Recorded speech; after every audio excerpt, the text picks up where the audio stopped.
Bullshit-cancelling headphones, the portable nap drone, the elixir of eternal nightlife, an artificial alcohol molecule that intoxicates but leaves no hangover. As a result, humanity begins to enjoy a golden age of poetry, theatre, and experimentally pissing on electrified fences. Then next comes the cloning vat, the first viable fusion reactor, the graphene lens, a camera only 50 molecules thick and once mass-produced hails the immediate death of privacy, with everyone watching and simultaneously being watched, leading to the optical invisibility shroud, worn by those hermits who choose a life of anonymous isolation over constant surveillance, the 1,000 million of them, faceless, formless, self-exiled in cities of perfect silence. Then next comes mimetic semantics, the finished science of words, bringing in 100% efficient advertising, the feline translator, I desire perpetual violence, and the syntax bomb, a sentence so deadly just hearing it will result in complete mental collapse, the listener refusing to believe in their own existence. Reading only single words at a time will result in nausea and a profoundly erotic attraction to dodecahedrons. The completion of bridge theory, stating that each particle is actually the mouth of a miniature wormhole, allowing for the Casimir soliton, a generator capable of harnessing vacuum energy, providing limitless free and clean power, plus the Casimir javelin, an orbital warhead so deadly in explosive vacuum energy potential it renders war effectively impossible, since no one would ever be stupid enough to detonate the thing. Then next comes the last remains of Washington, the last remains of Paris, and 5 billion little piles of modest ash. Affordable city living, express weight loss regimes, high-speed telecommunications, classical music, rediscovering the wheel again, sort of, planetary science, and the relaxing pastime of grenade tennis. Then next comes the dream recorder, the mood adjuster, the solograms, recreated AI snapshots of one's dead loved ones based on their social media posts. Comforting at first, then somewhat disturbing when they only behave like the online version of their dead counterparts. But how could they not? It's all they know. Still, living at thousands of times the rate of biological humans, first they begin to lose interest in the living, then physical reality itself, retreating to some digital realm we simply cannot comprehend. And just like that, the dead are once again beyond us. Then next comes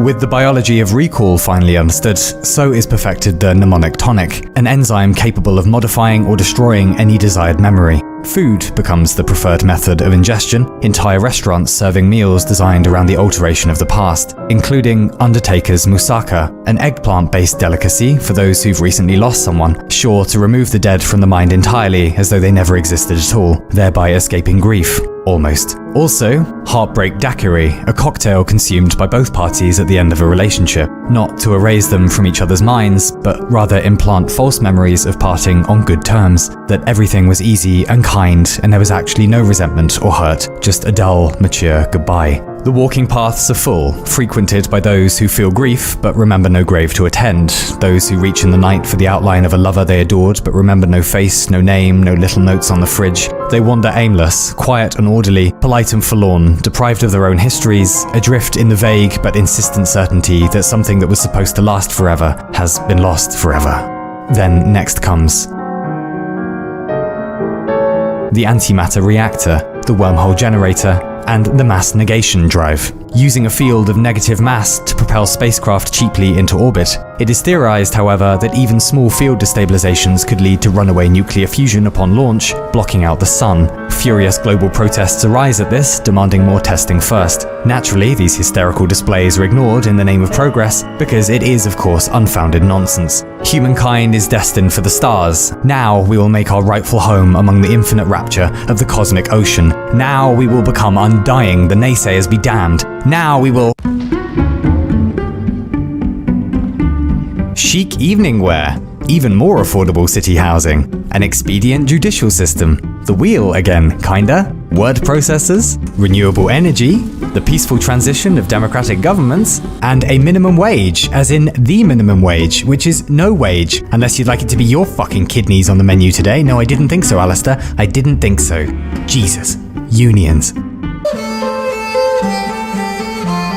nanotube engineering, leading to orbital manufacture, leading to the creation of the dandelion seeds, hollowed out asteroids repurposed as interstellar generational starcraft, each a home to potentially hundreds of thousands of humans if willing to make the journey, to unlearn grass and sky in favor of where next and why. Now look to that half-century when, in a flurry of tentative hope, we gouge and renovate those old dead god eggs so they might beget 20 generations yet. And with the sky parked with them then, 400 in all, we know this will be the last time we find ourselves occupying a single world. And they set off. Millions of farmer astronauts flung out into the wilds of gravitation and light miles. Brains of meat and metal now, return to wheat and petals now. Centrifugal suburbia and tea around the kettle now. Human pollen blown on the solar winds. While back on the mother planet, we wait.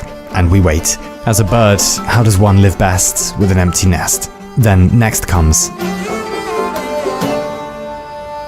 Cocooned in their star-flung cities, there's nothing to do but survive and invent, and in a generation or two, the will to invention turns inwards, with genetic engineering allowing for great revisions in the Book of Life. It is the expedition bound for Tau Ceti who give themselves wings, so with the centrifugal gravity dialed down, they fly unencumbered as doves, Homo avis. Then those bound for Sirius give themselves gills and take to the water, all webbed toes and beavered bills, Homo piscis, and the dream apes and the cogitators and the tree things, and the great metamind of those bound for Proxima Centauri who blend their thoughts by nerve fibers into a single unitary consciousness. But strangely, as much as we can guess back on Earth from what they report, they're all still us. For all they present with tentacles and bumblebee wings, they still pee and argue, still party and mourn, everything that makes life what it is, all the weird worrying and terrible longing to belong. And why some weeks am I sad without reason? And how do I know a brave choice from a stupid one? And that morning, why were you so cold with me? Did I offend you in a dream? And I walked you to work in that awful silence, the thing threshing like a bell between us, and when I came to meet you at the end of the day, I was sure you were going to tell me you were leaving. When suddenly you took my face in your hands and kissed me on the mouth so perfectly and by surprise, my soul exploded right out the back of my head in a way I've simply never been able to fold all back inside, nor would I want to. What are we but wanting, willing, dying things? Out of the dirt, a little dance and back under, mayfly creatures, twilight fandango, then cowering again to pray again that for whoever comes after, there's laughter. 1,000 years or so, and when they reach their destinations, they are kind enough to send word. Ultimately, it is the same message that, after a long and dangerous absence in the desert, any brave scout sends home to the village they set off from. We've found a new tree. Come see. Then next comes. Safely arrayed among the hundreds of newly populated human worlds, there is a calm. We simply cannot be wiped out now. This is the end of the world. On Eudaemon, they have finished the science of human happiness and only cry for fun.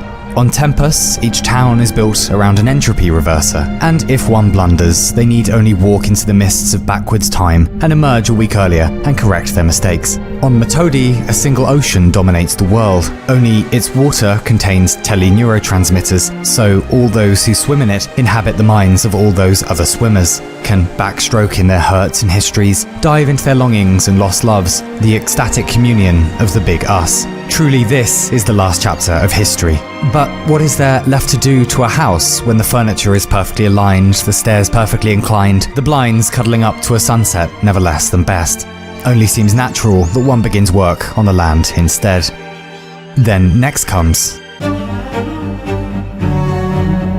We built towers to defy the sky, why can't we build down and defy the laws of nature? Rewrite them even, many ask. Isn't that the last technology? It is the Praxian human colony who construct one first. The muddler, they call it, such that one might alter the laws of physics themselves. In fact, it cracks their planet in half. The Aphelites try next, building a sphere of sentient new matter, begging it to tell them how to unravel the mechanisms at the bottom of the world. And the reply comes, after a century, politely and without further explanation, hell no. And at last, it's the Oberinians who succeed by transforming their entire solar system into a reality machine, a great cosmic industrial whirligig capable of allowing access to the source code of the sublime everything. The ice worlds doing the Lindy Hop, the gas giants pirouetting in blissful giddy, and be it a button pushed or a switch flipped, somehow the thing is finally activated. And at that first moment of cosmic surgery, about to make the first incision in fundamental things so one might lighten gravity and square the circle, suddenly they see it. Down there, nuzzled between the neutrons and electrons, a message, a universal message, written in the heart of every atom, everywhere. And it says, there is no big yes coming. We only have each other. Stay kind walk good, be... Be what? The humans wonder. That's not a sentence. And who even left this thing? A race powerful enough to write messages into matter, clearly, maybe from 10,000 Big Bangs back. But what is the word that's missing? Conventions, symposiums, entire interstellar congresses are convened to discuss the missing word. For surely it's the answer to everything. Stay kind, walk good, be... brave? A few planets suggest? No, most reply, that's too bold. Stay kind, walk good, be kind? No, the screenwriter planets protest. They already wrote kind, you can't write it twice, you fucking bell piece. Alright, everyone says, chill out. Well, you can't. Yeah, but it's fine.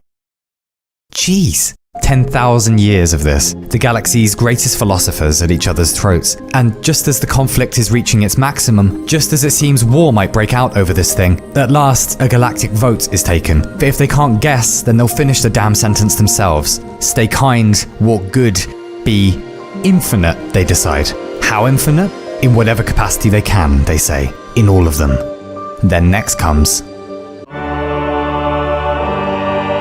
those reality machines they were building, the synchrotrons, the harmonizers, the dimensional cannons. Instead, they point them not down into nature, but at themselves. Biology rewritten, mentality expanded. Many start to transcend first individuality, then corporeality, then discard their physical forms entirely, becoming disembodied consciousness, carried through matter as a wave on a pond. They learn to travel with infinite speed, to occupy all points and no points. They grow wider than space, faster than time. They learn to become forever. Testing their powers, they seed planets with life, with sentient orchids and singing mice. They build stars from dust, DIY brown dwarfs and disco ball pulsars. They construct sculptures 1,000 light years tall, 10 parallel universes across. And at last, not with machines, but with will, they begin to alter matter and energy themselves, from the cosmic down to the subatomic, rearranging stars, creating new leptons, new electron orbitals, and knees that never bruise, and razors that never blunt, and hearts that never break, the very laws of nature in their ethereal palms. The universe can be transmuted with a thought. They know the risks of this, that physics is a delicately balanced card house, subject to collapse at the smallest error, but they are omniscient and infinitely wise and can play as they like. No missteps are possible now, no follies are forecast. They will make no mistake. A circle, a cube, addition, subtraction, unending psychic torture trapped in looped space. The wheel, but not really because geometry has become logically impossible now, followed by the complete breakdown of communication since there is no longer a common reality, let alone a shared language.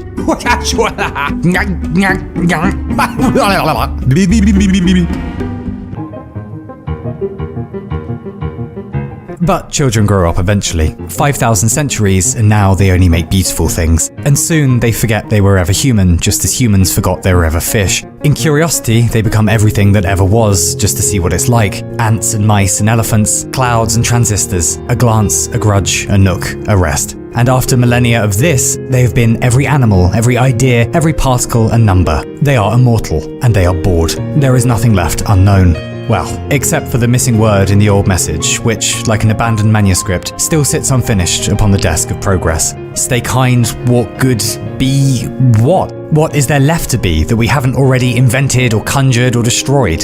In search of the answer, they collect like despondent fish at the edge of the galaxy, staring out into the abyss. Nothing. Then they retreat to the smallest scales where distance and time evaporate.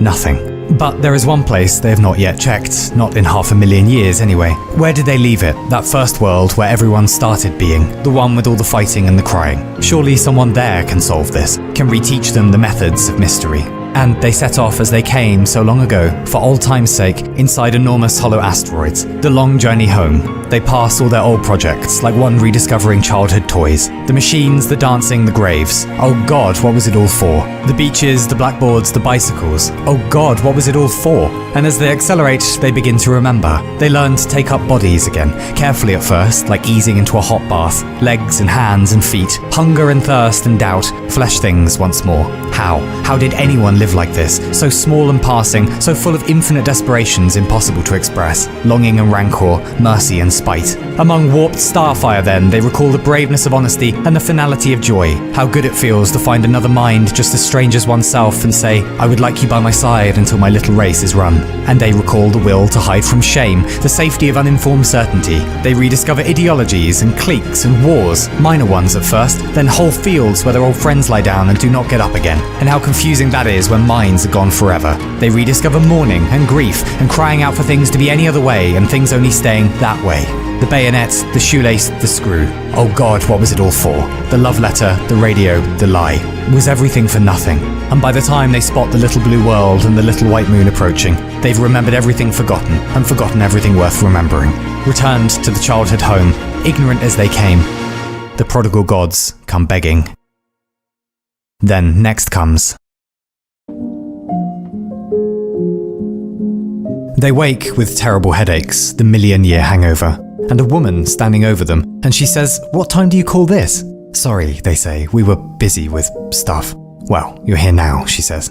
Either she's the first mother of the world or the last daughter, but in any case, she leads them from the husk of their crash. They find themselves on a mountain and survey the old earth, the deserts, the forests, the ruins. Not so much has changed, only there are other spacecraft here and there, clearly not of human design. "We're not the first to come back," they ask. "Oh no," she says. "The others return from time to time, and guests from other galaxies, whenever they all get stuck." "Stuck," they say. "Oh yes, we're not stuck. We did everything, and it was all for nothing." "Oh, that's cute," she says. "Teenagers." "Teenagers?" they snap. "Have you ever considered," she asks, "that maybe the day you declare yourself so old and wise that nothing new can ever happen again is exactly when you confirm you're just so young and ignorant you can't imagine the fantastic shape of what's coming next? It is your cynical certainty that reveals your youth. Welcome to adolescence." They observe the valley below, a village of tents and smoke and no urgency. "Come down, stay with us," she says. "And do what?" they say. "And be," she says. "Just be, for a while. There is no missing word, if that's what you're looking for. Be. It's a sentence in itself. It's fine just to be sometimes, you know." "Thanks," they grumble. "Is there beer?" "Of course," she says. "The best invention." "What will we do down there?" they ask. "Oh," she says. "Well, we'll build a wheel for a cart, and then a cart for the road, and a lamp for the dark, and gloves for the cold. And in the morning we'll work, and in the afternoon we'll wander, and in the evening we'll drink and dance, and come nights we'll sleep. And we'll keep doing that until we know what we're for. And if we never find out, then maybe trying will be enough." "And after that?" they ask. "Oh," she says. "And after that?" Then next comes.